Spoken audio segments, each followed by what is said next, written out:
Well, well, if it isn't Maya and her bundle of joy. Maya Chen froze in the baby food aisle, her hand halfway to a jar of organic pears. The voice belonged to her sister Rebecca, and that pause before bundle of joy carried the same cruel edge that had tormented Maya since childhood. She instinctively pulled 4-month-old Lily closer, the baby sleeping peacefully against her chest, completely unaware that her worth was about to be questioned by the very people who should have loved her unconditionally. Preparing and narrating this type of story took us long efforts and hard work, so if you are enjoying the story, please consider subscribing to our channel. Her sister Rebecca stood at the end of the aisle, impeccably dressed in a tailored blazer that probably cost more than Maya's monthly grocery budget. Even at 9 in the morning, Rebecca looked like she'd stepped out of a magazine spread. Her honey blonde hair perfectly styled, her makeup flawless. Behind her stood their mother, Helen, whose smile never quite reached her eyes when she looked at Maya. Maya's hand instinctively moved to shield Lily's sleeping face. "Hi, Rebecca, Mom." Her voice came out smaller than she intended, and she immediately hated herself for it. "How's the little one doing?" Helen asked, though her tone suggested the question was more obligation than genuine interest. She peered at Lily with the same expression she might use when examining a questionable piece of fruit at the market. "She's perfect," Maya said, though her voice wavered slightly. The words felt both completely true and desperately defensive at the same time. Rebecca stepped closer, her heels clicking against the linoleum floor with sharp precision. "Let me see her properly," she said, reaching toward the carrier. "You always keep her so hidden away." Maya's body tensed, but before she could protest, Rebecca had gently pulled back the soft cotton blanket that partially covered Lily's face. The baby stirred slightly but didn't wake, her tiny features peaceful in sleep. She had Maya's dark hair, which grew in soft wisps around her delicate head, and when she was awake, her eyes were the deepest brown, framed by unusually long lashes for such a young baby. Rebecca studied Lily's face for a long moment, her expression unreadable. Helen leaned in too, both women examining the sleeping infant like judges at a competition. Maya felt her stomach twist into familiar knots, the same feeling she'd carried since childhood whenever she found herself under their scrutiny. Rebecca paused, tilting her head slightly. "Well, she's certainly unique-looking, isn't she?" The word unique hung in the air like a blade. Maya knew her sister well enough to understand that this was Rebecca's diplomatic way of saying something far harsher. Helen nodded slowly, as if confirming some unspoken assessment. "Babies change so much as they grow," Helen offered, though her tone suggested she wasn't particularly optimistic about the potential for improvement. "Maya, you were quite an awkward-looking baby yourself. Took you years to grow into your features." Maya felt the familiar burn of shame crawling up her neck. Even now, at 28 years old, her mother could reduce her to feeling like that insecure 12-year-old girl who never seemed to measure up to Rebecca's effortless perfection. But this time was different. This time, they weren't just criticizing her, they were talking about Lily. "I think she's beautiful," Maya said, her voice gaining strength. "She's the most beautiful baby I've ever seen." Rebecca exchanged a look with their mother, the kind of silent communication that had always made Maya feel like an outsider in her own family. "Of course you do, sweetheart," Rebecca said with that particular brand of condescension she'd perfected over the years. "All mothers think their babies are beautiful. It's biology."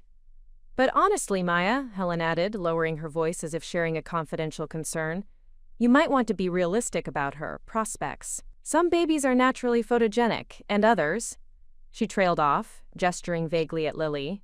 Maya's chest tightened. "Her prospects? She's 3 months old. She doesn't need prospects. She needs love." "I'm just saying," Rebecca continued, adjusting her designer purse on her shoulder. "When I have children, I hope they inherit the family's better features. You know how important first impressions are, especially for children. It affects everything: how teachers treat them, how other kids respond to them, their confidence levels." "Who is it?" The grocery store suddenly felt too bright, too loud. Maya could hear the distant hum of freezer units, the rustle of plastic bags, the casual conversations of other shoppers who seemed to exist in a completely different universe. one where family members didn't casually dissect a baby's appearance in the produce section. "She's perfect the way she is," Maya repeated, though she could hear the tremor in her own voice. She hated that tremor. Hated that after all these years, Rebecca could still make her doubt herself so easily. "Maya, darling," Helen said, reaching out to pat her daughter's arm in what was probably meant to be a comforting gesture. "We're not trying to be cruel. We love you both. We're just concerned about her future, about how the world will treat her." "The world will treat her however we teach it to," Maya said, though even as the words left her mouth, she wondered if she really believed them. Rebecca checked her expensive watch with the air of someone who had important places to be. "Well, we should let you get back to your shopping. I have a meeting with a client in an hour." She was a successful real estate agent, specializing in luxury properties, and she never let anyone forget it. As they turned to leave, Rebecca paused and looked back. "You know, Maya, there are things you can do. Specialists who work with children who have challenges. Early intervention can make a real difference." Maya stared at her sister, unable to process what she was hearing. "Challenges? She doesn't have challenges. She's a perfectly healthy, normal baby." "I'm just saying, it's something to consider," Rebecca said with a shrug that was meant to look casual but felt calculated. "For her sake." After they left, Maya stood frozen in the baby food aisle, her hands trembling as she held onto the shopping cart handle. Other shoppers moved around her like water flowing around a stone, their normal lives continuing while hers felt like it had just shifted on its axis. She looked down at Lily, who had woken up and was gazing at her with those deep brown eyes that seemed to hold infinite wisdom and trust. Maya saw nothing but perfection in that tiny face, the way Lily's eyebrows arched in perfect little crescents, how her lips formed the most delicate bow, the way her skin was so soft it felt like touching a cloud. How could anyone look at this face and see anything but beauty? But as Maya finished her shopping, she found herself stealing glances at other babies in the store, comparing in ways she never had before. The doubt her family had planted began to take root, spreading through her mind like weeds. Maybe they were right. Maybe she was just blinded by love. Maybe everyone else could see something she couldn't. That night, as she sat in the nursery feeding Lily her bottle, Maya found herself studying her daughter's face with new eyes. She traced the curve of Lily's cheek with her finger, memorizing every detail. The baby gurgled contentedly, milk bubbling slightly at the corner of her mouth, completely unaware that her worth was being questioned by the very people who should have loved her unconditionally. Maya's phone buzzed with a text from Rebecca. "Didn't mean to upset you today. Just want what's best for Lily. There's a pediatric dermatologist. I know if you want a referral. Sometimes there are subtle things that can be addressed early." Maya stared at the message until the words blurred. She didn't respond. Instead, she held Lily closer, breathing in that sweet baby smell that seemed to exist solely to reassure anxious mothers that everything would be okay. But as she rocked her daughter to sleep, Maya couldn't shake the feeling that something fundamental had changed. The unconditional joy she'd felt in Lily's presence was now tinged with uncertainty, with questions she'd never wanted to ask. And somewhere in the back of her mind, a small voice whispered the question that would haunt her in the weeks to come. What if they were right? The next morning brought the usual routine: diaper changes, feeding, the endless cycle of caring for a newborn. But Maya found herself avoiding mirrors, avoiding the way sunlight fell across Lily's face, avoiding anything that might force her to see her daughter through others' eyes instead of her own heart. She was arranging Lily's tiny clothes in the dresser when she found the card, a business card that had somehow gotten mixed in with the baby items. Harrison Modeling Agency, specializing in child and infant representation. Maya stared at it, confused. She had no memory of getting this card, no idea how it had ended up in Lily's things. As she held it up to the light, studying the elegant script and professional layout, Lily began to fuss from her crib. Maya quickly tucked the card into her pocket and went to comfort her daughter, but the questions were already beginning to form. Where had this card come from? And more importantly, why did it feel like some kind of sign? But now, 3 days after the encounter at the grocery store, the routine felt different. Maya found herself studying Lily's face during feeding times, searching for the flaws that Rebecca and Helen had implied were so obvious. She'd catch herself angling the baby toward the light, then away from it, trying to see what others might see. "What are you doing, sweetheart?" she whispered to Lily during one such moment, feeling ridiculous. "You're perfect. You've always been perfect." Lily responded by grabbing Maya's finger with her tiny fist, her grip surprisingly strong. Those dark eyes gazed up with such trust that Maya felt her heart crack a little. How could she even be having these doubts? The walls were covered with photos, but Maya realized now that most of them were of her and Lily together, or of Lily from a distance. Very few were close-ups of just the baby's face. Had she been unconsciously avoiding those shots? Or was she reading too much into everything now? Her best friend Jasmine called while Maya was giving Lily a bath. The phone balanced precariously on the bathroom counter. "How's my favorite goddaughter?" Jasmine's voice was bright with genuine affection, a stark contrast to the careful politeness Maya had heard from her family. "She's perfect," Maya said automatically, then paused. "Jas, can I ask you something?" "Always."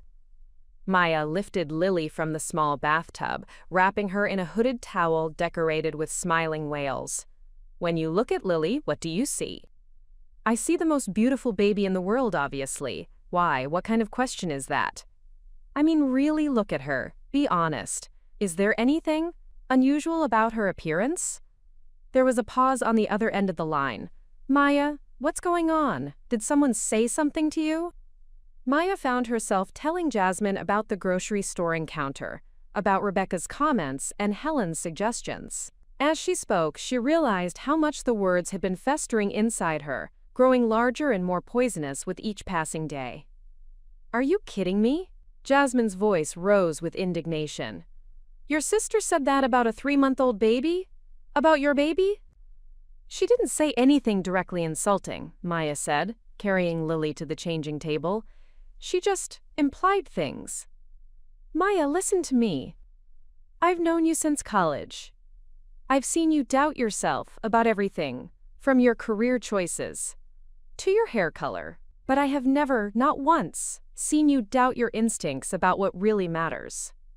And what really matters is that Lily is healthy, happy, and loved. Which she is, abundantly." Maya felt tears threatening. But what if they're right? What if I'm just blind to it because I'm her mother? "Then you're the best kind of blind there is," Jasmine said firmly. "Maya, your family has been undermining your confidence since you were a kid. Remember when Rebecca convinced you that you couldn't pull off that red dress for prom? You looked stunning in it, but you ended up wearing that boring blue thing because she made you doubt yourself." Maya did remember. She also remembered how Rebecca had worn a nearly identical red dress to her own prom the following year, receiving compliments all night about her, quote, fashion choice. "This is different," Maya said. "This is about Lily."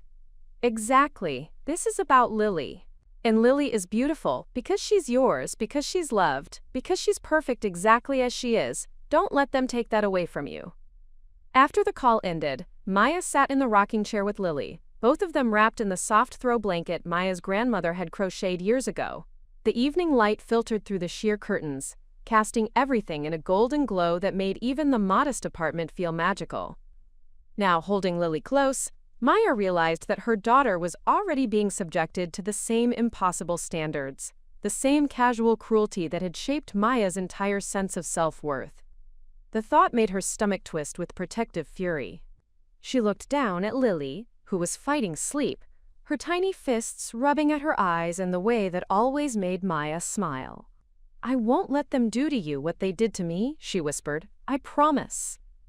But even as she made the promise, doubt crept in. How could she protect Lily from a world that judged based on appearances, when she couldn't even protect herself from her own family's criticism? How could she raise a confident daughter when she still felt like that insecure little girl seeking approval? Maya's phone buzzed with another text from Rebecca. "Found some great articles about building children's confidence despite physical challenges. I'll send you the links." Maya stared at the message, her hands shaking slightly. The casual assumption that Lily had, quote, physical challenges felt like a slap. She started to type several responses, angry ones, defensive ones, hurt ones, but deleted them all. Instead, she turned off her phone and pulled Lily closer. That night, Maya found herself standing in front of the bathroom mirror, holding Lily up to face their reflection. She tried to see them both objectively, the way a stranger might. Maya saw her own tired eyes, her hair that needed cutting, her face free of makeup because she rarely had time for such luxuries anymore. And she saw Lily, alert and curious, her dark eyes bright and intelligent, her skin smooth and perfect. "We're beautiful," Maya whispered to their reflection. "We're beautiful exactly as we are." But as she carried Lily back to the crib, Maya couldn't shake the feeling that the world might not agree. And despite Jasmine's reassuring words, despite her own fierce love for her daughter, a small part of her wondered if Rebecca might be right. Maybe love was blind. Maybe everyone else could see something she couldn't. The business card from the modeling agency was still in her pocket, crumpled now from being transferred between pairs of jeans and jackets. Maya pulled it out and smoothed it against the kitchen counter, studying it in the light from the stove hood. Harrison Modeling Agency. She'd never heard of them, had no idea how their card had ended up in her possession. On impulse, she Googled the agency on her phone. Their website was professional and polished, featuring dozens of photographs of beautiful children and babies in various advertisements and campaigns. Every face was flawless, symmetrical, glowing with the kind of perfection that graced magazine covers and commercial spots. Maya studied the baby photos especially, comparing each cherubic face to Lily's features. These babies looked like they'd been crafted by artists. Button noses, round cheeks, perfect skin, bright eyes that sparkled with manufactured joy. They looked nothing like Lily. She was about to close the browser when a photo caught her eye. A little girl, maybe 18 months old, with dark hair and serious brown eyes. Something about her expression reminded Maya of Lily. Not the features exactly, but the intelligence behind the gaze, the sense of an old soul looking out through young eyes. The caption read, "Sophia Martinez, featured in Johnson & Johnson's Real Beauty campaign." Maya clicked on the link and watched a 30-second commercial where little Sophia smiled and played, while a narrator talked about embracing natural beauty and authentic moments. "Real beauty," Maya murmured, looking down at Lily, who was sleeping peacefully in her arms. "What's more real than you, little one?" She bookmarked the agency's website, though she couldn't say why. It wasn't like she was planning to contact them. Lily wasn't meant for that world of manufactured perfection and critical judgment. She was meant for something better. A life where her worth wasn't determined by how photogenic she was or how well she fit conventional beauty standards. But as Maya got ready for bed, she found herself thinking about the little girl in the commercial, about the phrase "real beauty," about the business card that had appeared so mysteriously in her possession. Maybe it meant nothing. Maybe it was just coincidence. Or maybe, just maybe, the universe was trying to tell her something that everyone else was too blind to see. The pediatrician's office hummed with the familiar sounds of early childhood. Crying babies, toddlers babbling, the rustle of magazines being flipped through by anxious parents. Maya sat in the waiting room with Lily, who was due for her 4-month checkup, watching other families with a new awareness that felt both sharp and uncomfortable. Dr. Patricia Winters had been Lily's pediatrician since birth, a warm woman in her 50s who had a gift for making new mothers feel competent instead of clueless. Maya had always looked forward to these visits, seeing them as validation that she was doing something right, but today she felt nervous in a way she couldn't quite name. "Maya Chen?" the nurse called, and Maya gathered Lily in the oversized diaper bag that seemed to require half their apartment's contents for any outing. Dr. Winters greeted them with her usual smile, her gray hair pulled back in a practical bun, her scrubs decorated with tiny rainbows. "How's our beautiful girl doing?" she asked, reaching for Lily, who had grown comfortable with the doctor's gentle handling. The word "beautiful" landed differently than it had 4 months ago. Maya found herself studying Dr. Winters' face, searching for any hint of the polite insincerity she'd learned to recognize in her family's voices. "She's doing well," Maya said, settling into the chair beside the examination table. "Sleeping better, eating well, She started making more sounds, trying to roll over. Wonderful. That's right on schedule. Dr. Winters began her examination, checking Lily's reflexes, measuring her head circumference, listening to her heart and lungs. Lily tolerated it all with the patience of someone who'd grown accustomed to being handled and assessed. Everything looks perfect, Dr. Winters announced, making notes in Lily's chart. She's gaining weight beautifully, her muscle tone is excellent, and her responses are exactly where they should be for her age. Maya felt a rush of relief, followed immediately by confusion. If everything was perfect, why had Rebecca and Helen seen problems? Dr. Winters, can I ask you something? Of course. Maya hesitated, then forced herself to continue. Some family members have made comments about Lily's appearance, suggesting that she might have challenges. I'm wondering if there's something I'm missing. Dr. Winters looked up from her chart, her expression shifting to one of concern. What kind of comments? Maya found herself repeating the grocery store conversation, watching Dr. Winters' face grow increasingly troubled as she spoke. Maya, Dr. Winters said when she finished, I've been a pediatrician for 23 years. I've examined thousands of babies. Lily is a perfectly normal, healthy, beautiful baby. There's nothing about her appearance that suggests any kind of developmental concern or physical challenge. But what if I'm just biased because I'm her mother? Dr. Winters picked up Lily and held her so Maya could see her daughter's face clearly. Look at her. Really look. What do you see? Maya looked. She saw dark eyes that tracked movement and focused on faces. She saw smooth, clear skin with that glow that only babies seem to possess. She saw delicate features that were still developing but already showed hints of the beauty she would become. She saw alertness, intelligence, curiosity. I see a perfect baby, Maya said softly. So do I, Dr. Winters agreed. Maya, families can be complicated. Sometimes people project their own insecurities or issues onto children. It's heartbreaking, but it happens. What matters is that Lily is healthy, happy, and loved, which she clearly is. As they left the appointment, Maya felt lighter than she had in weeks. A medical professional, someone who saw babies every day, who knew what to look for, had confirmed what her heart had always known. Lily was perfect. But the feeling didn't last long. That afternoon, Maya took Lily to the park, hoping the fresh air and change of scenery would be good for both of them. She'd packed a blanket and settled under a large oak tree, with Lily lying on her back, fascinated by the play of light and shadow through the leaves. Oh my goodness, what a sweet baby! Maya looked up to see an older woman approaching, her face bright with the kind of enthusiasm that strangers often showed toward babies. Thank you, Maya said, smiling. The woman knelt down beside the blanket, cooing at Lily. How old is she? 4 months. 4 months. Such a precious age. The woman studied Lily's face more closely, and Maya watched her expression change subtly. The enthusiasm dimmed just a fraction, replaced by something that looked almost like pity. She's very sweet, the woman said, her tone shifting in a way that made Maya's stomach drop. Is there something wrong? Maya asked, though she wasn't sure she wanted to hear the answer. Oh no, nothing wrong at all, the woman said quickly, too quickly. All babies are blessings. Every single one. She patted Maya's shoulder in what was probably meant to be a comforting gesture. You're clearly a wonderful mother. After the woman left, Maya sat on the blanket, feeling like she'd been punched in the stomach. The woman's reaction had been subtle, but Maya had learned to read the signs. The shift in tone, the careful word choices, the sympathy that seemed to come from nowhere.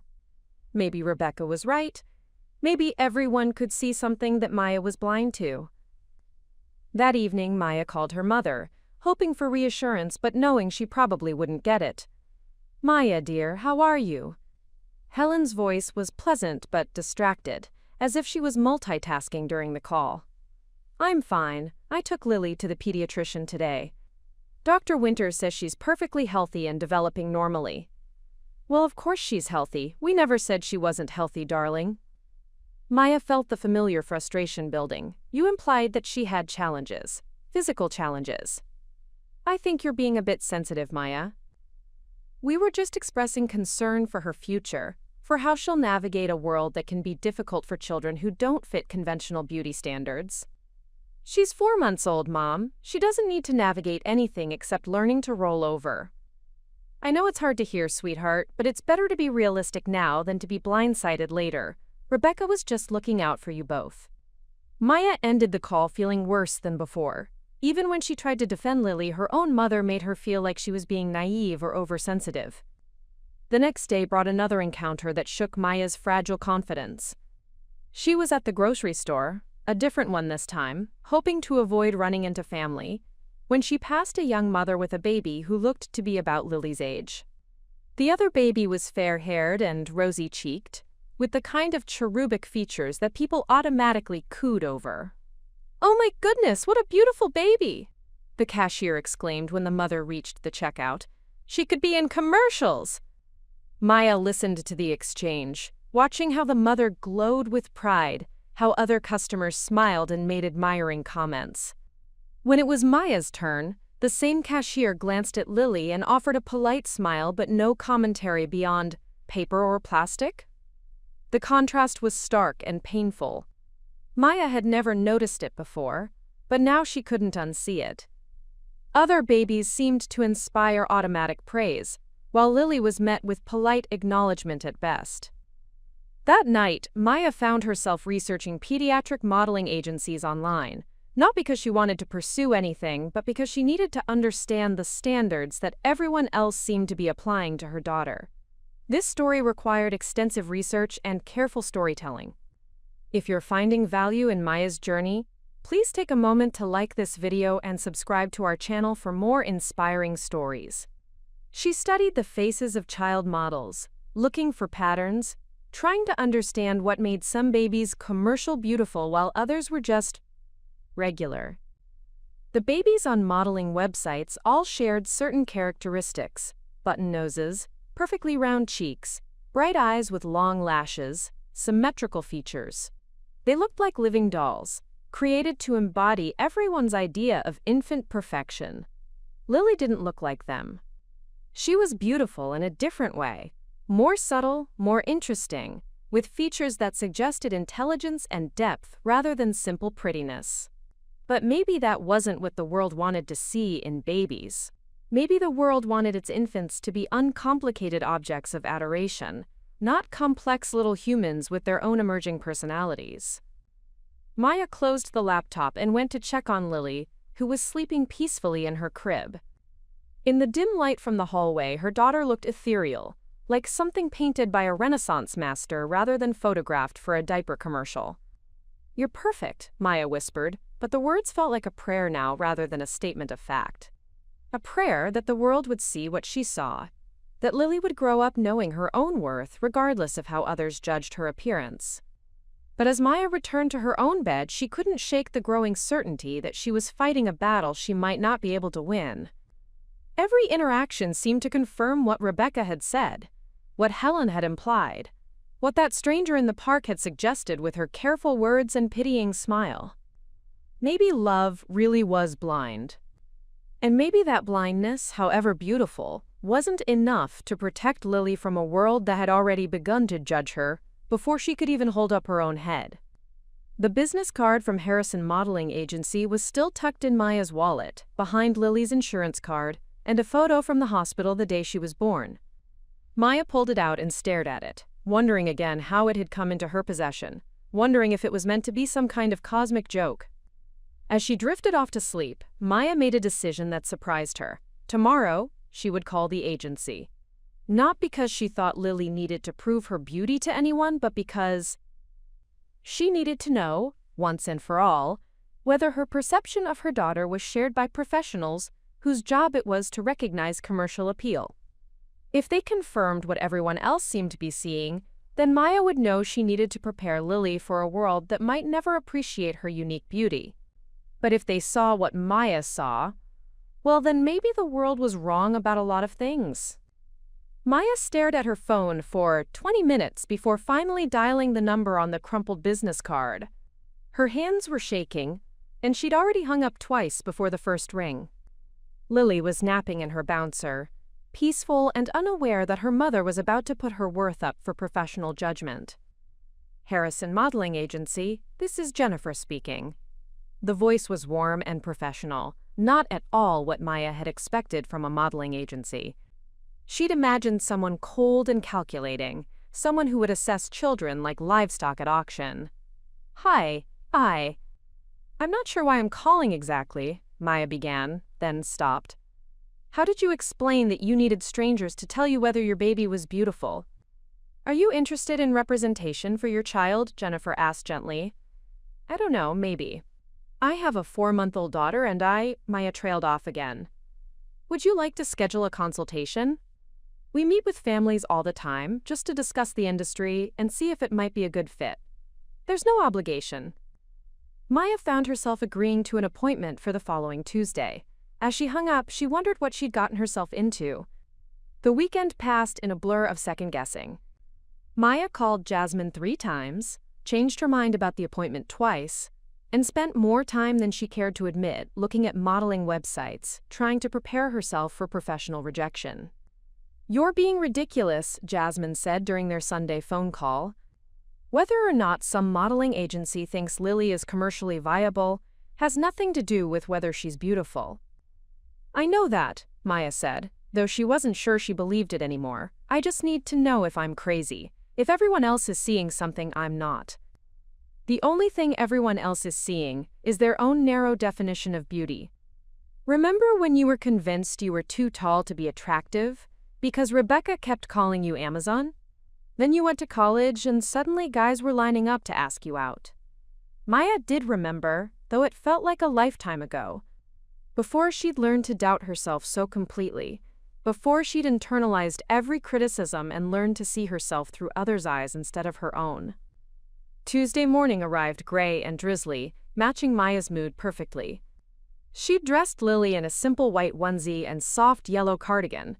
Nothing too fancy, nothing that looked like they were trying too hard. The Harrison Modeling Agency was located in a converted brownstone in the Arts District, professional, but not intimidating. Jennifer turned out to be a woman in her 40s, with kind eyes and an easy smile.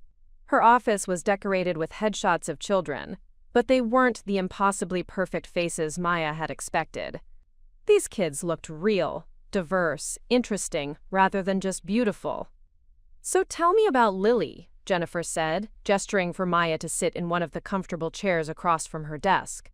Maya found herself explaining the situation, the family comments, the doubts, the need to know if she was seeing her daughter clearly. Jennifer listened without judgment, nodding occasionally, her expression growing more understanding as Maya spoke. "I see this more often than you might think," Jennifer said when Maya finished. "Families can be complicated. Sometimes the people closest to us are the ones who make us doubt ourselves the most." She came around the desk and knelt beside Maya's chair, looking at Lily, who was awake and alert in her carrier. "May I?"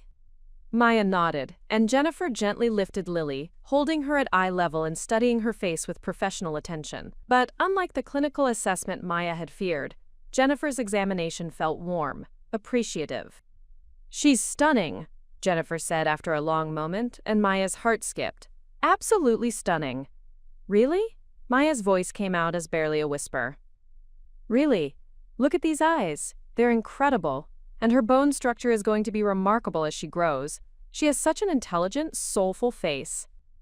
Jennifer carried Lily to the window, where the natural light illuminated her features. "You know what's interesting about the modeling industry? For years, we focused on a very narrow definition of beauty. Perfect symmetry, button noses, wide eyes, very generic. But clients are starting to ask for something different. They want real beauty, authentic faces, children who look like actual children rather than manufactured dolls." She turned back to Maya. "Lily has exactly that kind of face. She's gonna photograph beautifully, but more than that, she has presence. Even at 4 months old, you can see the personality behind her eyes." Maya felt tears threatening. After weeks of doubt, of questioning her own perception, of wondering if love had made her blind, here was a professional saying exactly what her heart had always known. "But my family," Maya began, then stopped. How could she explain the grocery store encounter, the implications, the way Rebecca's words had poisoned her confidence? "Your family sees what they expect to see," Jennifer said gently, settling back into her chair with Lily still in her arms. "Or maybe they see what they need to see to maintain their own sense of superiority. I've worked with hundreds of families over the years, Maya. I can spot commercial potential from across a room. Your daughter has it in spades." Jennifer pulled out a portfolio and flipped through several pages, showing Maya campaigns they'd worked on recently. "See this Johnson & Johnson ad? We placed 3 babies for this shoot. The client specifically asked for authentic beauty, babies who looked real, not manufactured. Lily would be perfect for something like this." Maya studied the photos. The babies in the ads were beautiful, but in a natural way that felt accessible rather than intimidating. They looked like babies she might see at the park, at the grocery store, in her own apartment. "I don't understand," Maya said. "If she's so obviously right for this industry, why didn't other people see it? The woman at the park, the cashier at the store, they didn't react to her the way they did to other babies." Jennifer smiled knowingly. "Because they're looking for what they think beauty should be, not recognizing beauty when it's right in front of them. It's the difference between seeing a sunset and seeing a photograph of a sunset. One is real, complex, ever-changing. The other is pretty but static." She handed Lily back to Maya. "Would you be interested in doing a test shoot? Just to see how she photographs? No commitment, no pressure. But I think you'd be amazed at how the camera loves her." Maya looked down at Lily, who was gazing up at her with those deep, intelligent eyes. For the first time in weeks, she felt like she was seeing her daughter clearly again, without the filter of doubt that had clouded her vision. "Yes," she said. "I'd like that." The test shoot was scheduled for the following Friday at a studio across town. Maya spent the week in a strange state of anticipation mixed with anxiety. Part of her was excited to prove that her instincts about Lily had been right all along. Another part was terrified that the camera would reveal flaws that even Jennifer had missed. The studio was a converted warehouse with enormous windows that flooded the space with natural light. The photographer, Marcus, was a tall man with gentle hands and infinite patience. He specialized in working with babies and children, and it showed in the way he moved around Lily, never rushing, never forcing, simply capturing moments as they happened. "She's a natural," Marcus said as he worked, his camera clicking softly as Lily lay on a bed of white fabric, her dark eyes wide and curious. "Look at how she's tracking the light, how aware she is of everything around her." Maya watched from the side, amazed at how different Lily looked through the camera's lens. The monitor showed images that took her breath away. Lily's face in perfect focus, every detail sharp and beautiful. Her eyes seemed to glow. Her skin looked luminous. Her expressions ranged from serious contemplation to gentle smiles that appeared when Maya spoke to her from behind the camera. "These are incredible," Jennifer said, studying the images as they appeared on the screen. "Absolutely incredible. Look at this one." She pointed to a shot where Lily was looking directly at the camera, her expression serious but not sad, thoughtful in a way that seemed impossible for someone so young. Marcus continued shooting for an hour, capturing Lily in different outfits, different poses, different moods. Some shots were playful, with Lily reaching for toys or responding to silly faces. Others were more artistic, focusing on details. Her tiny hands, the curve of her ear, the way her hair caught the light. "I think we have what we need," Marcus finally announced, setting down his camera. "Maya, your daughter is going to be very successful if you choose to pursue this." The edited photos arrived via email 3 days later. Maya opened the attachment with trembling fingers, not sure what to expect. The images that filled her screen were beyond anything she could have imagined. Lily looked like a cherub painted by a master artist. Her eyes seemed to hold ancient wisdom, her skin glowed with that perfect baby luminescence, and her expressions conveyed a depth of emotion that was startling in someone so young. These weren't just baby pictures, they were portraits of a person, a soul, an individual worthy of attention and admiration. Maya called Rebecca before she could lose her nerve. "Maya, hi. How are you and Lily doing?" "We're doing well. Really well, actually. I have something to tell you." Maya took a deep breath and explained about the modeling agency, about Jennifer's assessment, about the photo shoot, and the incredible results. As she spoke, she could hear the silence on the other end of the line growing more pronounced. A modeling agency? Rebecca's voice had taken on that carefully controlled tone she used when she was trying not to sound surprised or upset. Maya, I hope you're not being taken advantage of. These agencies sometimes prey on new mothers, telling them what they want to hear. This is a legitimate agency, Rebecca. They represent children for major brands. Johnson & Johnson, Gap, Pampers. They wouldn't waste their time on babies who aren't marketable. Well, I suppose. I mean, the camera can do amazing things these days. Lighting, editing. Maya felt a familiar surge of frustration. Even faced with professional validation, Rebecca couldn't simply admit she'd been wrong. The photos are barely edited. And it's not just about the pictures. Jennifer said Lily has presence, that she photographs beautifully because she's naturally beautiful. I'm sure she's very photogenic, Rebecca said carefully. I just don't want you to get your hopes up too high. The modeling industry is very competitive, very selective. Rebecca, Maya said, her voice gaining strength, why can't you just be happy for us? Why can't you just admit that maybe you were wrong about Lily? There was a long pause. I wasn't wrong, Maya. I was just concerned about her future, about how the world would treat her. If a modeling agency thinks they can work with her, then that's wonderful. I'm happy for you both. But her tone suggested otherwise. Rebecca sounded like someone who'd been proven wrong but wasn't quite ready to admit it, even to herself. Maya's mother was even less gracious when she called to share the news.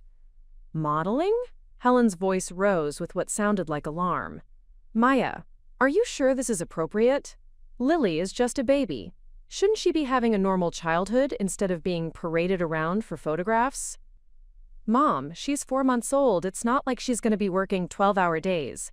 And yes, I'm sure it's appropriate. It's a validation of what I've always known, that she's beautiful.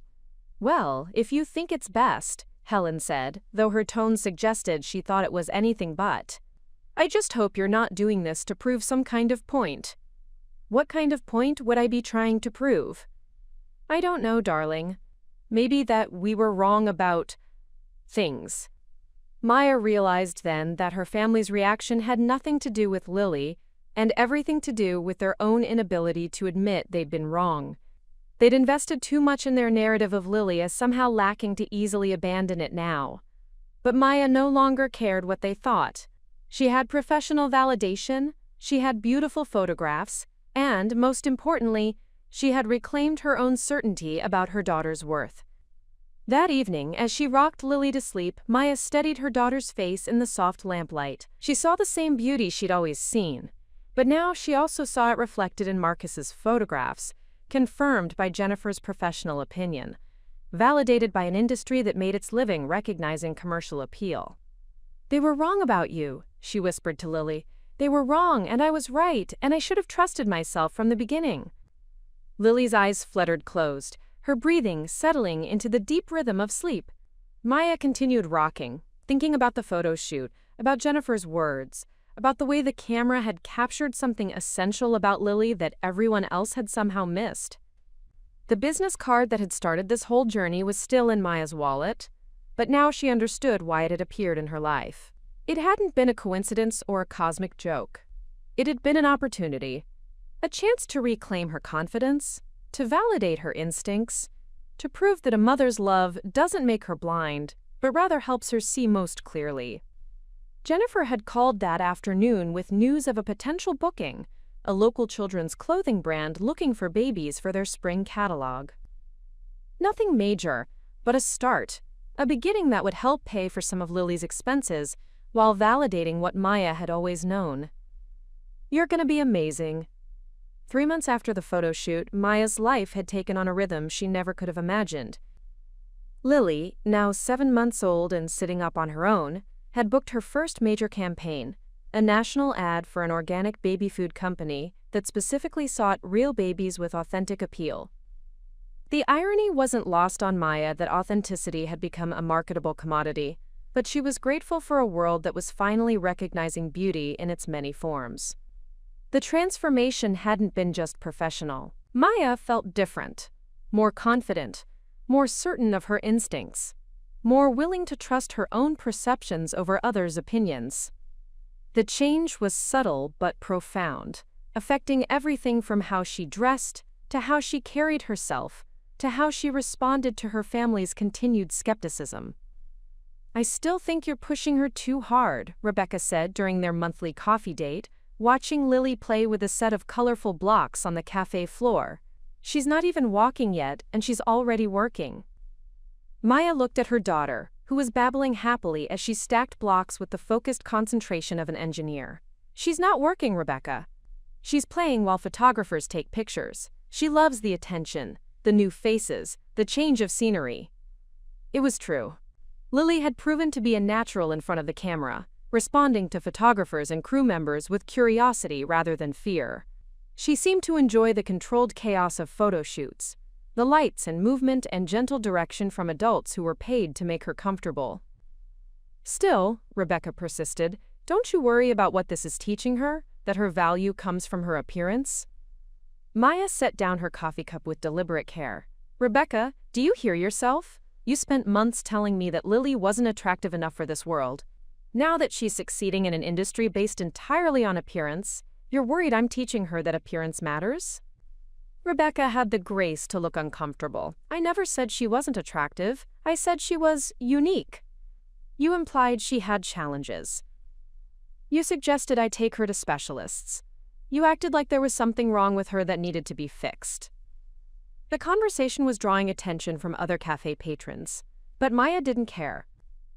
She'd spent too many years letting Rebecca's casual condescension go unchallenged, too many years accepting criticism disguised as concern. "I was trying to protect you both," Rebecca said quietly. "I didn't want you to be blindsided if other people didn't see what you saw. And now that other people, professional people whose job it is to recognize beauty, see exactly what I saw, you're still not satisfied." Maya picked up Lily, who reached for her with chubby arms and a delighted smile. At 7 months, she was becoming more interactive, more expressive, more obviously intelligent with each passing day. The camera loved her not just because she was beautiful, but because she was engaging, curious, responsive to the world around her.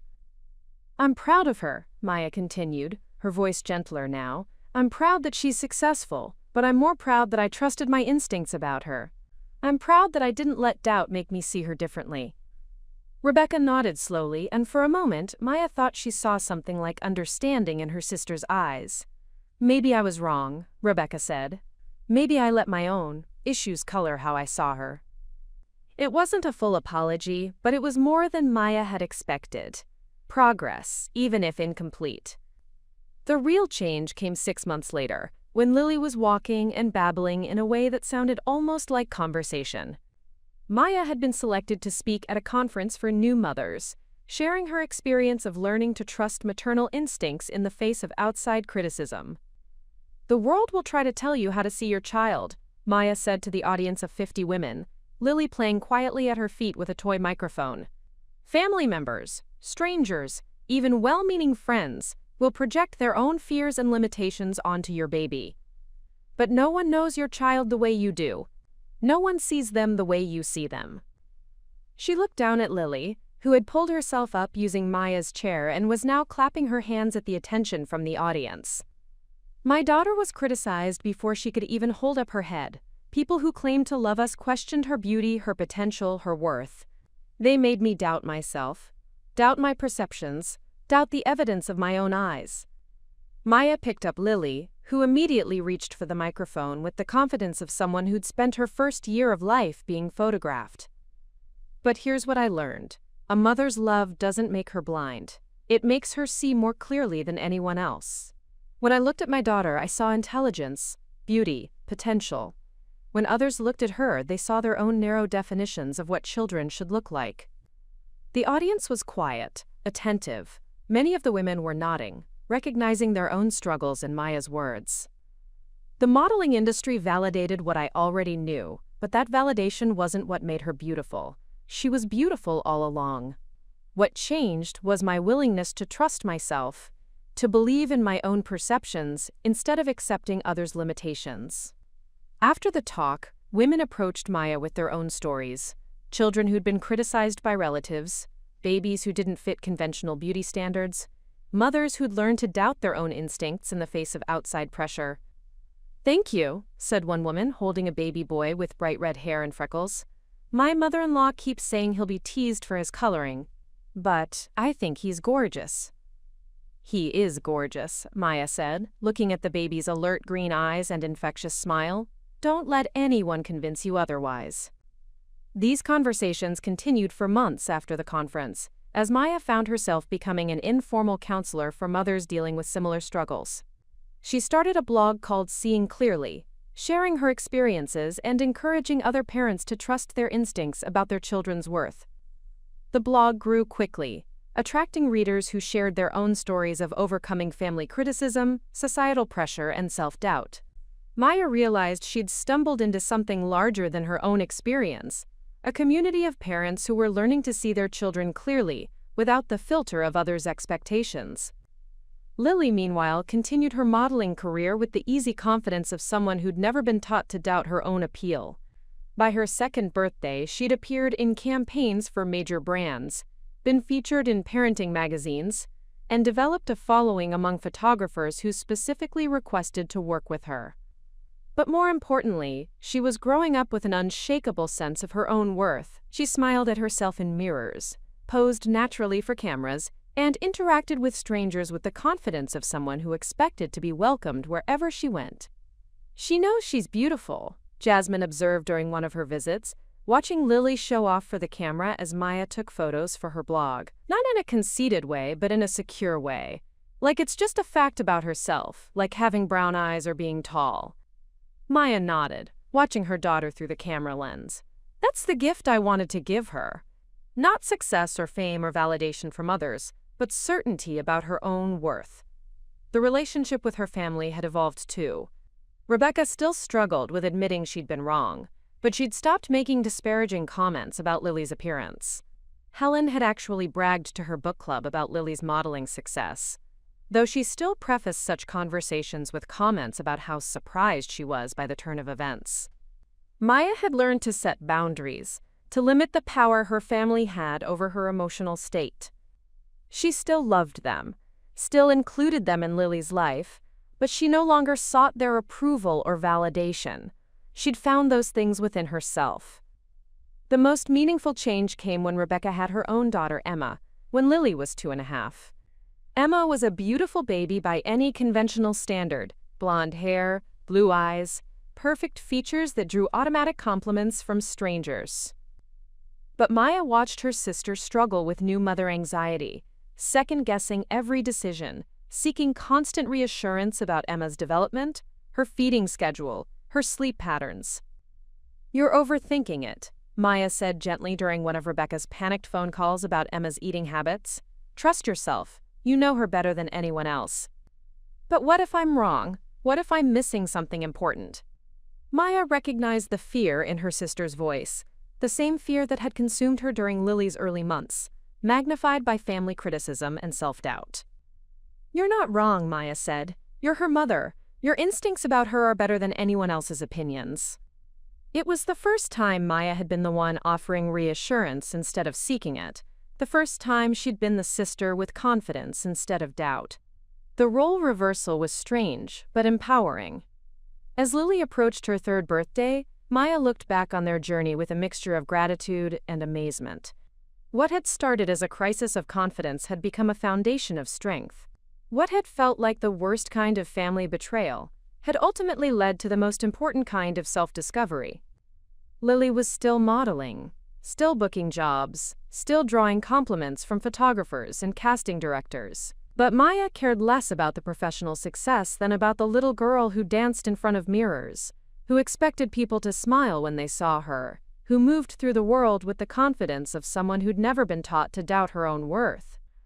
"Mama, picture!" Lily announced one evening, striking a pose in her pajamas that was equal parts adorable and ridiculous. Maya laughed and reached for her camera, but first she knelt down to Lily's level. "You're beautiful," she said, the words as natural as breathing now. "I know," Lily replied with the matter-of-fact confidence of someone stating an obvious truth. "You too, Mama." And in that moment, Maya realized that her daughter had given her something precious in return. The ability to see herself clearly too, to recognize her own worth, to trust her own perceptions about what mattered most. The business card that had started their journey was still in Maya's wallet, creased and faded now, but she kept it as a reminder of how much could change when you learned to trust yourself. What had seemed like an ending, the revelation that she couldn't trust her family's judgment, had actually been a beginning. Lily stood in front of the bathroom mirror, carefully brushing her teeth before school, her movements deliberate and thorough. At 8 years old, she had grown into her features beautifully, her eyes still deep and intelligent, her bone structure elegant, her smile radiant with confidence. She'd continued modeling sporadically, booking jobs for children's clothing brands and educational materials, but Maya had been careful to keep it balanced with a normal childhood. "Mama, do you think I'm prettier than Sophie?" Lily asked around her toothbrush, referring to her best friend at school. Maya paused in combing her own hair. This was the conversation she'd been preparing for since Lily was born, the moment when external comparisons would start to matter to her daughter. "I think you're both beautiful in different ways," Maya said carefully. "But more importantly, I think you're both kind, smart, funny girls. That's what makes you special." Lily rinsed and spit, then turned to face her mother with the serious expression she'd inherited from Maya. "Sophie's mom says Sophie could be a model too if she wanted. She says Sophie has, quote, classic features." Maya knelt down to Lily's eye level, recognizing the subtle questioning in her daughter's voice. Even with all the confidence she'd built, Lily was still a child navigating a world that constantly made comparisons. "Do you know what I see when I look at you?" Maya asked. "What?" "I see someone who makes people smile when she walks into a room. I see someone who asks thoughtful questions and listens to the answers. I see someone who stands up for kids who are being teased and includes everyone in her games." Lily smiled, the uncertainty fading from her expression. "I do those things." "You do, and those things make you beautiful from the inside out. The modeling is just fun, right? It's not the most important thing about you." "Right," Lily agreed, then added with characteristic directness, "But I am pretty too." Maya laughed. "Yes, sweetheart. You're absolutely, completely, perfectly pretty too." 2 years later, Maya's blog, Seeing Clearly, had grown into something she'd never expected, a platform that reached thousands of parents struggling with similar issues. She'd written a book, started a podcast, and begun speaking at conferences around the country. The message was always the same. Trust your instincts, see your children clearly, don't let others' limitations become your own. The speaking engagement that changed everything came when Lily was 10. Maya had been invited to address a conference for pediatric professionals, doctors, nurses, therapists, who worked with children every day. "We see hundreds of children every year," Maya told the audience of medical professionals.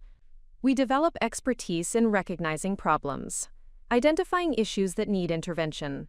But sometimes, in our eagerness to help, we can lose sight of what's normal, what's beautiful, what's perfectly fine exactly as it is." She clicked to a slide showing Lily's baby photos alongside her current school pictures. "This is my daughter at 4 months, and today at 10 years old. She was criticized as a baby by people who claimed to have her best interests at heart. They saw problems that didn't exist, suggested interventions that weren't needed." Dr. Patricia Winters was in the audience that day. Afterwards, she approached Maya with tears in her eyes. "I remember you both," she said. "I remember telling you that Lily was perfect, and I remember how much you doubted yourself despite my reassurance. Your voice was the only professional one supporting what I knew in my heart," Maya replied. "It meant everything." "I want you to know that your story has changed how I practice," Dr. Winters said. "I'm more careful now about validating parents' positive perceptions, more aware of how easily confidence can be undermined by well-meaning but misguided concerns." That conversation led to Maya consulting with medical schools, helping train future pediatricians to recognize the difference between legitimate concerns and aesthetic judgments that could damage family confidence. 3 years later, Lily at 13 was tall for her age, with the kind of natural grace that made photographers still request her for campaigns, though she'd become more selective about the jobs she accepted. She was interested in photography herself now, often borrowing Maya's camera to document her own perspective on the world. "I want to do a project about beauty standards," Lily announced one evening, uploading photos from her camera to Maya's laptop, "for my social studies class." Maya looked over her daughter's shoulder at the images on the screen, candid shots of their neighbors, friends from school, strangers at the park. The photos captured genuine moments of joy, concentration, laughter, contemplation. They were beautiful, not because the subjects fit conventional standards, but because Lily had captured something essential about each person. "What's your thesis?" Maya asked, impressed by the quality of the work. "That everyone is beautiful if you know how to look at them," Lily said matter-of-factly. "Most people just don't know how to see." Maya smiled, recognizing her own journey reflected in her daughter's instinctive understanding. "That's exactly right." The project won first place at the school science fair, but more importantly, it sparked conversations among Lily's classmates about self-image, peer pressure, and the arbitrary nature of beauty standards. "My mom says you saved our family," said Jessica, one of Lily's classmates, approaching Maya at the school awards ceremony. "She reads your blog and says it helped her stop criticizing my little brother's ears." These moments had become common in Maya's life, strangers sharing how her story had changed their perspective, helped them see their children more clearly, gave them permission to trust their own instincts over others' judgments. 5 years later, Rebecca's daughter Emma was now 15, beautiful in the conventional sense that had always come easily to their family, but struggling with anxiety and perfectionism that reminded Maya painfully of her own teenage years. "She's obsessed with her appearance," Rebecca confided to Maya during one of their now monthly coffee dates. "She spends hours getting ready for school, cries if her hair doesn't look perfect, refuses to leave the house without makeup." Maya watched Emma through the cafe window, where she sat in Rebecca's car checking her reflection in the side mirror with the frantic intensity of someone who never felt quite right. "She's beautiful," Maya said gently, "but she doesn't know it, not the way Lily knows it." "How did you do that?" Rebecca asked, and for the first time in their adult relationship, Maya heard genuine admiration in her sister's voice. "How did you raise someone so confident?" "I trusted my instincts about her worth from the beginning," Maya said. "Even when you and Mom made me doubt myself, I fought to hold on to what I knew was true. That foundation never cracked, so she never learned to doubt herself." Rebecca nodded slowly. "I think I damaged Emma by being so critical of everything. Her grades, her friends, her choices. I thought I was helping her be better, but I think I just made her insecure." "It's not too late," Maya said. "You can start seeing her clearly now. You can start validating what's already beautiful about her, instead of always looking for improvements." The conversation led to Rebecca asking Maya to help her rebuild her relationship with Emma, to learn the skills Maya had developed for seeing children as they actually were rather than as projects to be perfected. 7 years later, Lily at 20 was studying photography at a prestigious art school, her work focusing on portraits that captured the essential beauty in everyday people. She'd been featured in several gallery shows, with critics praising her ability to see beyond surface appearances to the soul of her subjects. Maya stood in the gallery looking at Lily's latest exhibition, Seeing Clearly, a title that honored their shared journey while establishing Lily's own artistic voice. The photographs were stunning, each one revealing something beautiful and true about its subject. "She learned to see from you," said Marcus, the photographer who'd taken Lily's first professional shots 20 years earlier. "But she's gone beyond even what you taught her. She sees things that most people miss entirely." Maya nodded, watching Lily discuss her work with a journalist from an art magazine. Her daughter moved through the world with the quiet confidence of someone who'd never been taught to doubt her own perceptions, who'd grown up knowing that beauty existed in infinite forms if you just knew how to look. "The most important thing my mother taught me," Lily was saying to the journalist, "was to trust what I see rather than what others tell me I should see. That applies to my art, but it also applies to life. People are beautiful in ways that have nothing to do with conventional standards." After the interview, Lily approached Maya with a smile that still had the power to light up a room. "I have news," she said. "The Children's Museum wants to create an exhibition based on my work. They want to call it Every Child is Beautiful and include interactive elements that help kids see their own worth." Maya felt tears threatening. The good kind this time, the kind that came from watching your child exceed every dream you'd ever had for them. "That's perfect," she said. "Absolutely perfect." 10 years later, Maya stood in her kitchen, now gray-haired and 53, reading the morning news on her tablet while her coffee cooled. A headline caught her attention. "Local artist's exhibition helps combat childhood body image issues." The article featured Lily's work at the Children's Museum, now a permanent installation that had been visited by thousands of families. The exhibition included mirrors with positive affirmations, photo booths that highlighted each child's unique beauty, and interactive displays that challenged conventional beauty standards.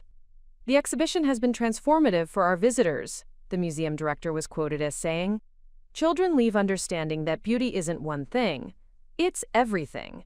It's curiosity, kindness, creativity, courage. It's being human."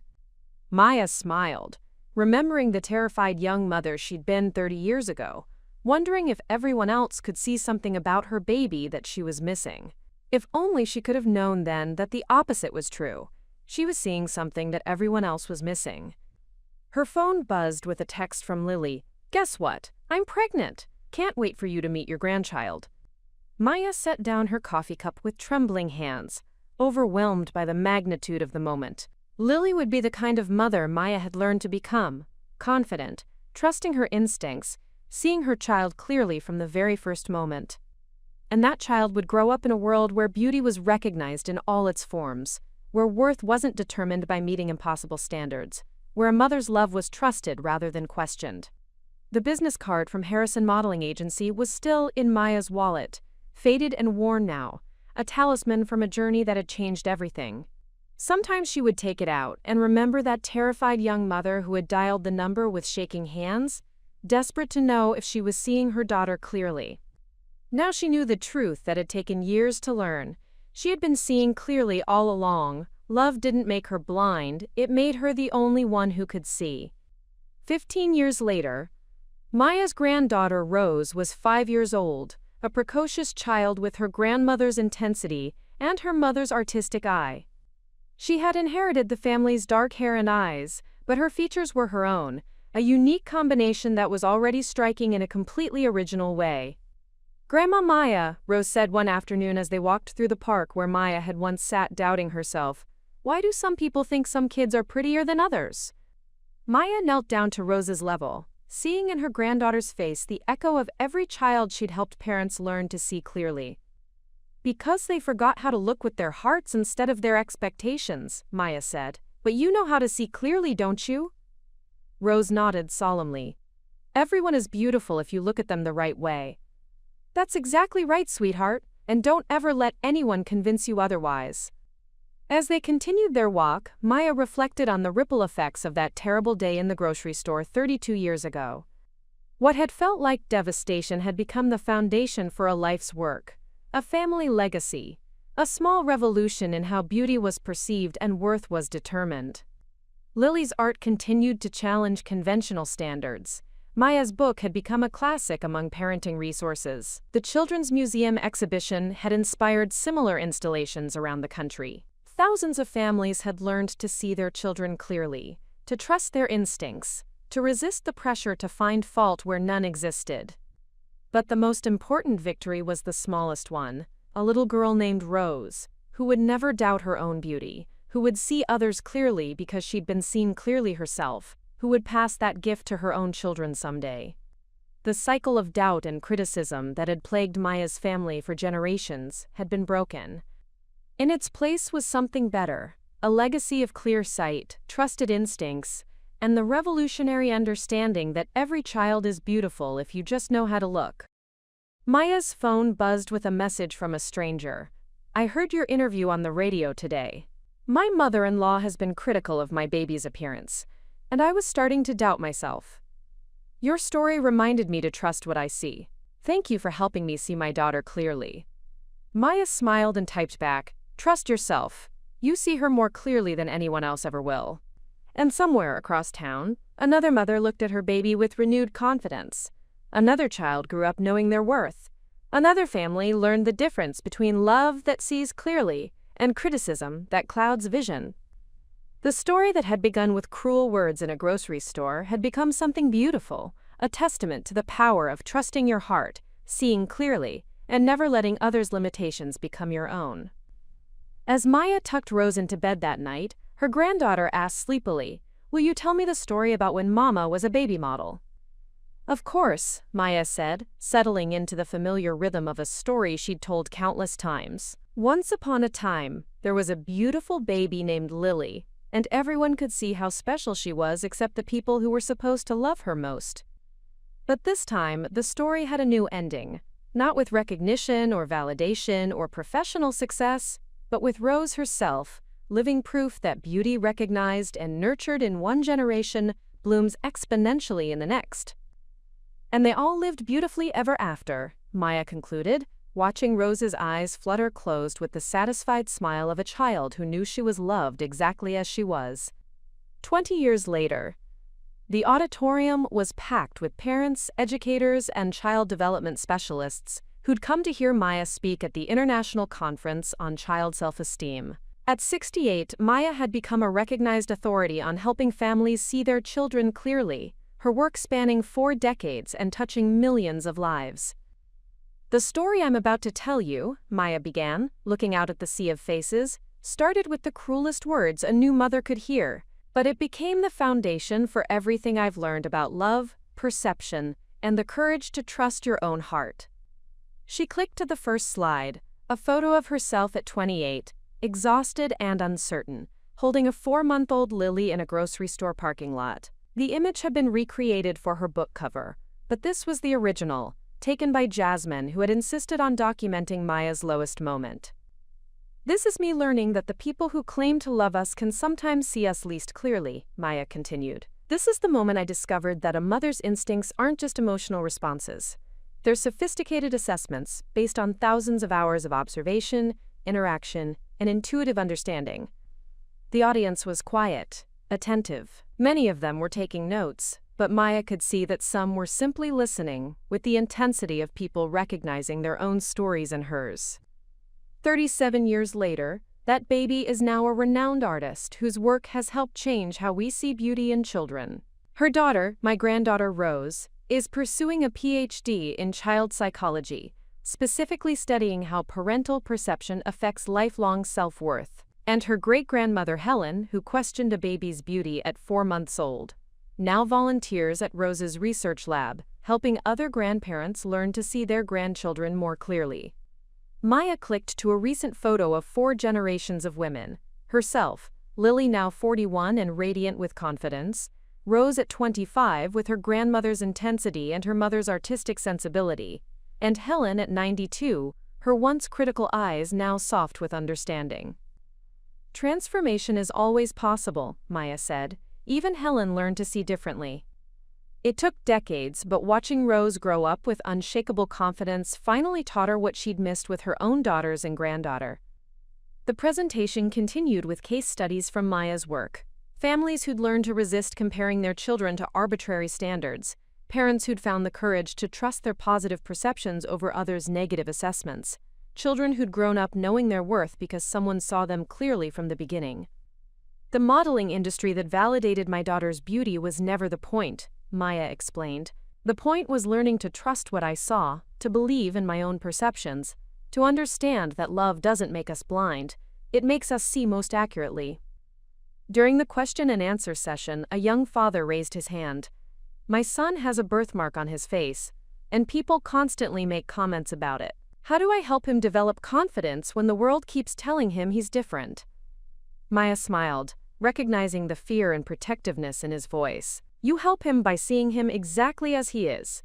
Beautiful, whole, perfect. You don't ignore the birthmark or pretend it doesn't exist, but you also don't let it define him. You see it as one interesting detail, in a face full of wonderful details."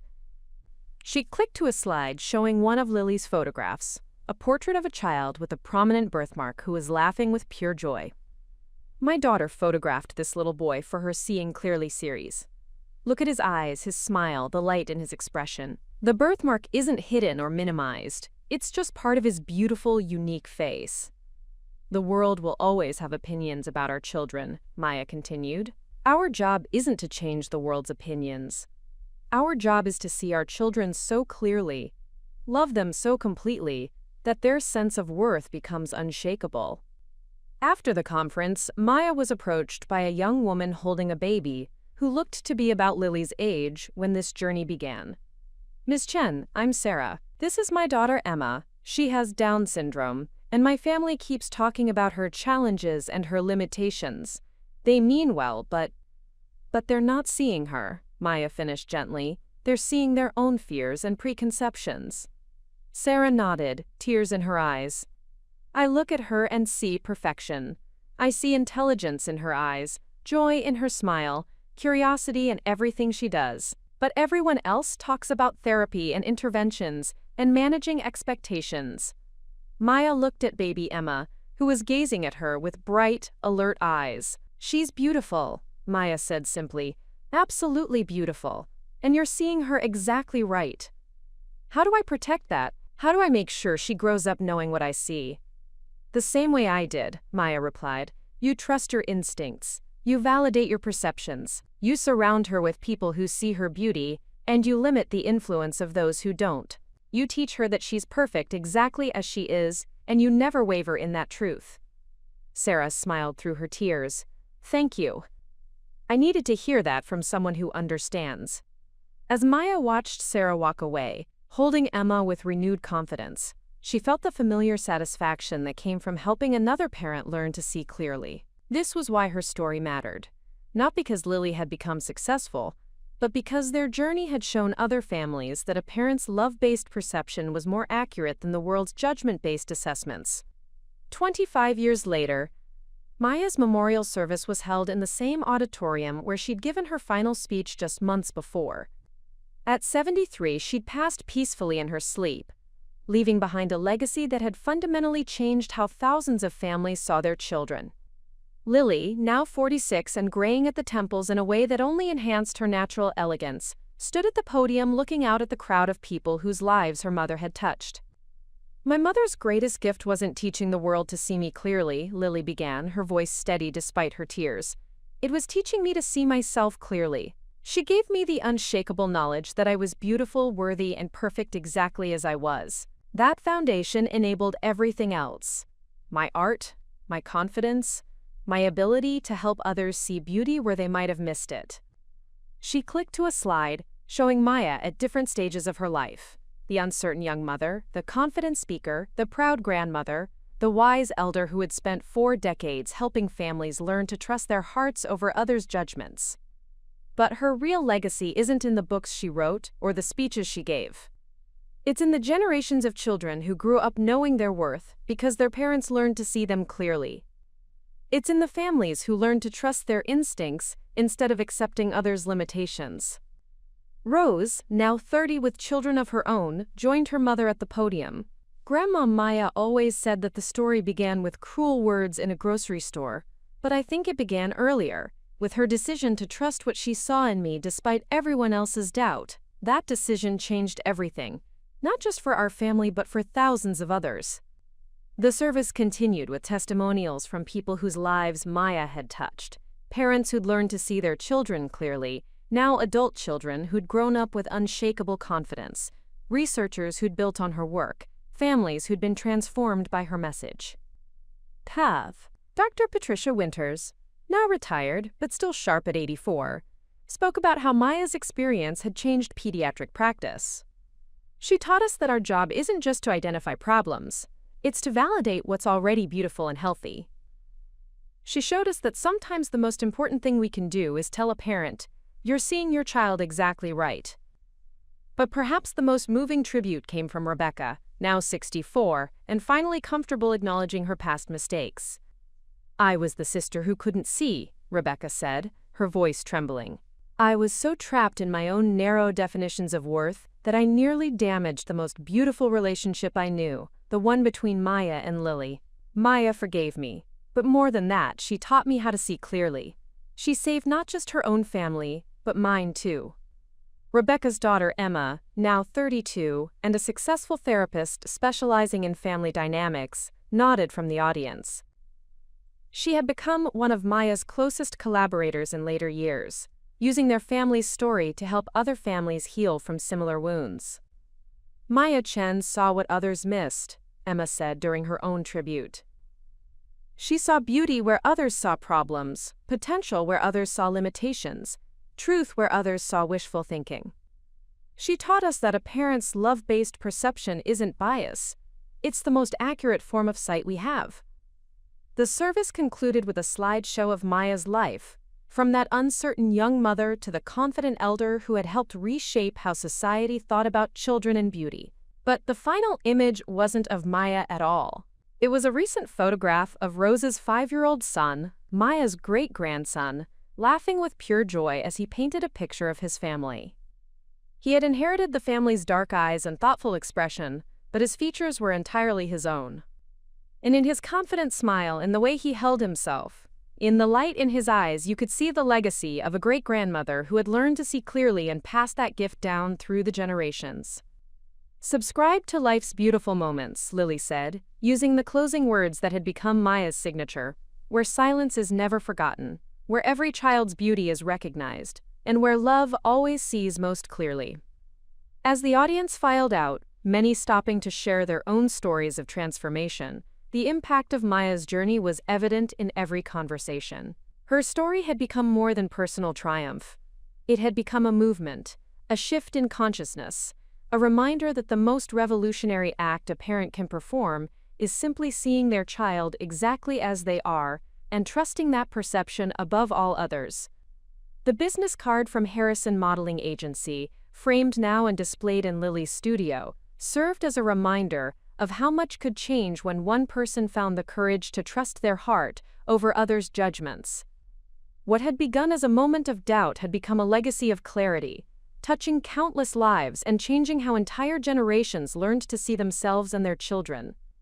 And somewhere in the crowd, young parents held their babies a little closer, looked at them a little more clearly, and trusted their own hearts a little more completely, carrying Maya's message forward into an uncertain but beautiful future, where every child would have the chance to be seen exactly as they were meant to be seen, perfectly, completely, beautifully themselves. Present day, 35 years later. The morning light filtered through the windows of Lily's art studio, casting golden rectangles across canvases that told stories of beauty in all its forms. At 43, Lily had become internationally recognized for her portrait work, photographs that captured the essential humanity in every subject, from Nobel Prize winners to homeless teenagers, from supermodels to children with disabilities. Her gift for seeing clearly had transformed from a personal blessing into a professional calling that touched lives around the world. Maya, now 63 with silver threading through her dark hair, sat in the corner of the studio watching her daughter prepare for what would be their most important collaboration yet. Today, they were launching the Seeing Clearly Foundation, a nonprofit organization designed to help families learn to trust their instincts about their children's worth, regardless of what the world might tell them. "Are you nervous?" Maya asked, watching Lily adjust lighting equipment with the practiced efficiency of someone who'd spent decades behind a camera. "Excited," Lily replied, her voice carrying the same quiet confidence that had characterized her since childhood. "This feels like what we were always meant to do together." The foundation's first initiative was ambitious, a nationwide campaign featuring Maya's story alongside portraits of children and families who had overcome similar struggles with perception and self-worth.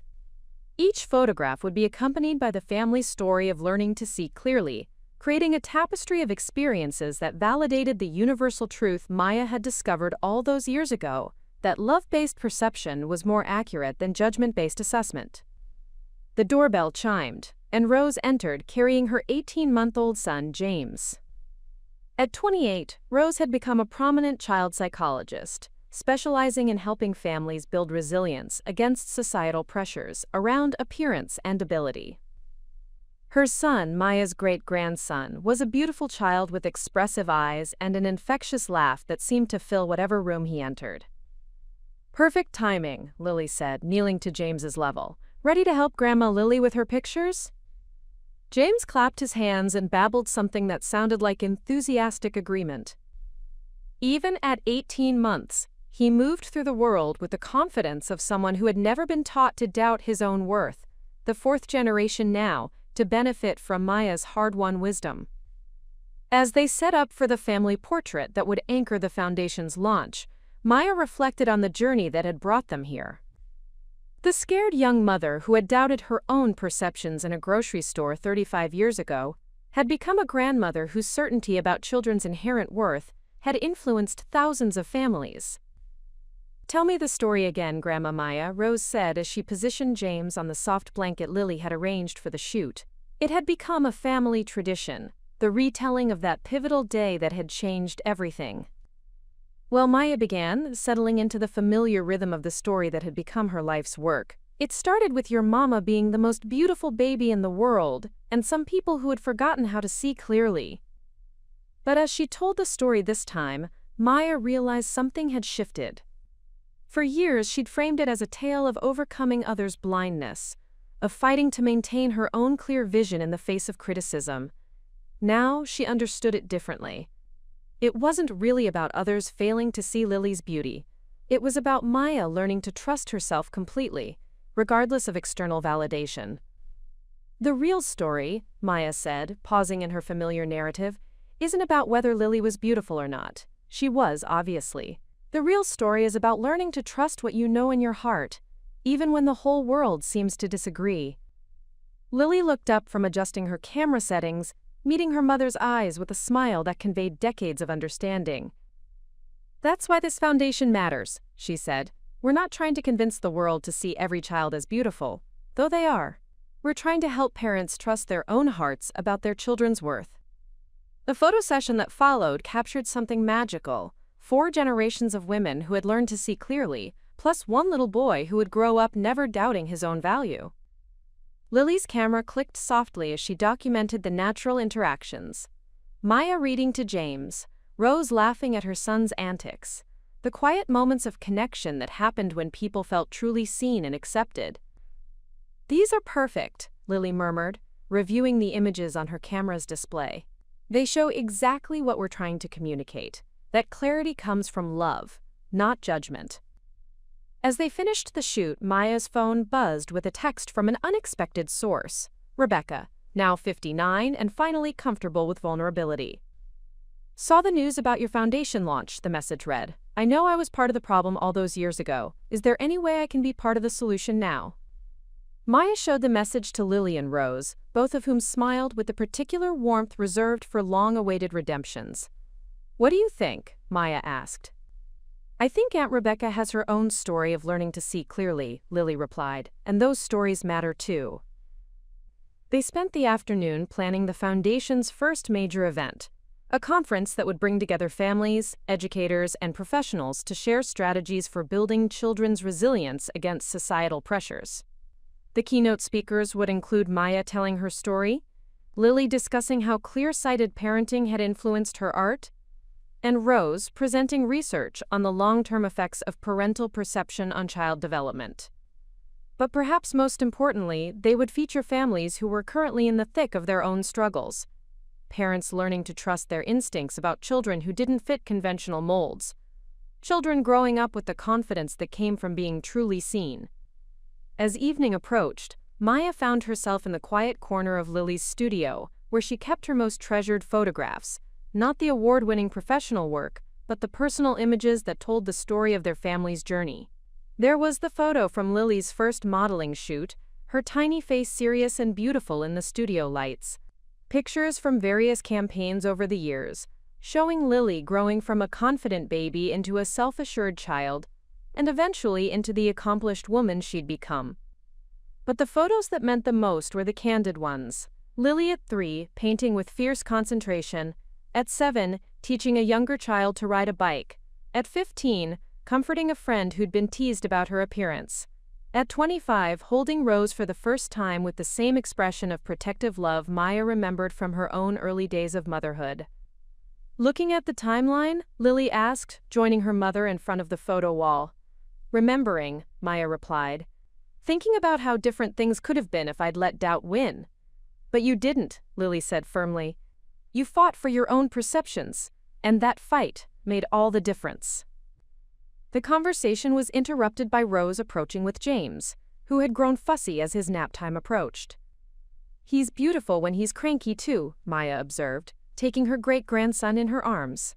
James immediately settled against her shoulder with the trust that babies reserved for people who truly saw them. That's the thing about clear sight, Rose said, watching her son relax in Maya's embrace. It doesn't depend on perfect moments or ideal circumstances. It sees beauty in everything, the struggles as well as the successes. As Maya rocked James to sleep, she thought about all the families who would benefit from their foundation's work. Parents who were currently doubting themselves, children who were learning to see themselves through others' critical eyes, families caught in cycles of comparison and judgment that served no one. The foundation would offer workshops on trusting parental instincts, support groups for families dealing with appearance-related pressures, educational resources for schools and healthcare providers, and scholarship programs for children who wanted to pursue interests that didn't fit traditional expectations. We'll help them see what we learned to see, Maya murmured to the sleeping baby in her arms, that every child is worthy exactly as they are. Later that evening, as the family prepared to leave the studio, Lily made an announcement that took everyone by surprise. I've been thinking about our next project, she said, her voice carrying the excitement of someone who discovered a new creative direction. I want to create a traveling exhibition called First Sight, portraits of parents holding their babies for the first time, with stories about what they saw in that moment before the world had a chance to influence their perceptions. Maya felt tears gathering in her eyes. That's brilliant, she whispered, capturing that pure moment of recognition before doubt has a chance to creep in. Exactly, Lily confirmed. I want to document that instant when a parent looks at their child and just knows they're perfect, knows they're loved, knows they're exactly who they're meant to be. The exhibition would travel to hospitals, parenting centers, schools, and community centers, reminding viewers of their own first moments of clear sight and encouraging them to return to that original perception whenever doubt crept in. As they walked to their cars in the fading light, Maya reflected on the ripple effects of that terrible day in the grocery store 35 years ago. What had felt like devastation had become the catalyst for a life's work that had touched thousands of lives. The cruel words that had shattered her confidence had ultimately led to unshakable certainty about what really mattered. The foundation launch is just the beginning, Rose said, strapping James into his car seat with the gentle efficiency of someone who'd learned parenting from experts in seeing clearly. We're going to change how families think about worth, beauty, and potential. One story at a time, Maya agreed, remembering how her own story had begun with a single moment of choosing to trust her heart over others' judgments. As she drove home through the familiar streets of the city where her journey had begun, Maya passed the grocery store where everything had changed. The building looked different now, renovated and modernized, but she could still picture herself as a young mother, pushing a cart with her perfect baby, learning for the first time that love didn't make her blind but rather helped her see most clearly. The foundation's work would be challenging. There would be families resistant to change, professionals skeptical of emotion-based assessments, societal pressures that seemed impossible to overcome. But Maya had learned something powerful in her 35 years of advocacy. When you helped one parent see their child clearly, that clarity rippled outward, touching siblings, friends, extended family, and eventually the community at large. At home, Maya sat in her study surrounded by letters from families who had read her book, attended her workshops, or simply heard her story, and found the courage to trust their own hearts about their children's worth. Each letter represented a family learning to see clearly, a child growing up with unshakable confidence, a future generation that would pass that gift forward. She pulled out her laptop and began typing the foundation's mission statement. Every child deserves to be seen clearly, not through the lens of societal expectations or arbitrary standards, but through the eyes of love that recognize inherent worth, unique beauty, and unlimited potential. The Seeing Clearly Foundation exists to help families trust their hearts, celebrate their children's authentic selves, and resist the pressure to find fault where none exists. As she wrote, Maya thought about James sleeping peacefully in his crib across town, growing up in a world where his worth had never been questioned, where his beauty had been recognized from birth, where his potential was celebrated, rather than limited, by others' narrow definitions of success. She thought about all the children who would benefit from their foundation's work. Kids who were currently being criticized for not fitting conventional molds, parents who were learning to doubt their positive perceptions, families trapped in cycles of comparison and judgment. "We'll help them see," Maya whispered to the quiet room, echoing the promise she'd made to baby Lily all those years ago. "We'll help them trust what they know in their hearts." The next morning brought news that would take their mission global. A documentary filmmaker who'd heard about their foundation wanted to create a feature-length film about their family's journey, weaving their personal story with the broader movement they'd inspired. The film would follow families around the world who were learning to see their children clearly, creating a universal narrative about the power of love-based perception. "It's exactly what we hoped for," Lily said during their planning call, "a way to reach families we might never meet otherwise." The filmmaker's vision was ambitious: interviews with the original players in their story, Rebecca and Helen, both now willing to discuss their past mistakes, Dr. Patricia Winters, who would speak about how their experience had changed pediatric practice, Jennifer from the modeling agency, who would discuss the industry's evolution toward more inclusive beauty standards. But the heart of the documentary would be contemporary families, parents currently struggling with the same doubts Maya had faced, children learning to see themselves clearly despite external pressures, communities coming together to celebrate beauty in all its forms. "We'll show them that it's possible," Maya said, already envisioning the impact such a film could have. That families can learn to trust their hearts, that children can grow up confident, regardless of how they look, that love really does see most clearly. As they finalized plans for the foundation launch, the documentary, and Lily's traveling exhibition, Maya felt a deep sense of completion. The scared young mother who had doubted her own perceptions had become a grandmother, whose certainty about children's worth had influenced a global conversation about beauty, worth, and potential. But perhaps most importantly, she had raised a daughter who saw clearly, who was raising a daughter who saw clearly, who was raising a son who would never learn to doubt his own worth. The cycle of criticism and self-doubt that had plagued previous generations had been broken, replaced by a legacy of clear sight that would continue rippling forward through time. "Subscribe to Life's Beautiful Moments," Maya wrote at the end of her foundation announcement, using the phrase that had become her signature, "where every child's worth is recognized, where love sees most clearly, and where families learn to trust their hearts above all else." The story that had begun with cruel words in a grocery store had become something beautiful, a testament to the transformative power of seeing clearly, trusting deeply, and never letting others' limitations become your own. And as Maya looked toward the future, she knew their most important work was just beginning. The foundation's doors would open next month. The documentary would begin filming in the fall. Lily's exhibition would launch the following spring. And somewhere, in grocery stores and playgroups and family gatherings around the world, parents would learn to see their children clearly, trust their own hearts, and pass that gift of clear sight forward to the next generation. Maya's story was ending, but the movement she'd started was eternal, a reminder that love doesn't make us blind, but rather helps us see exactly what matters most.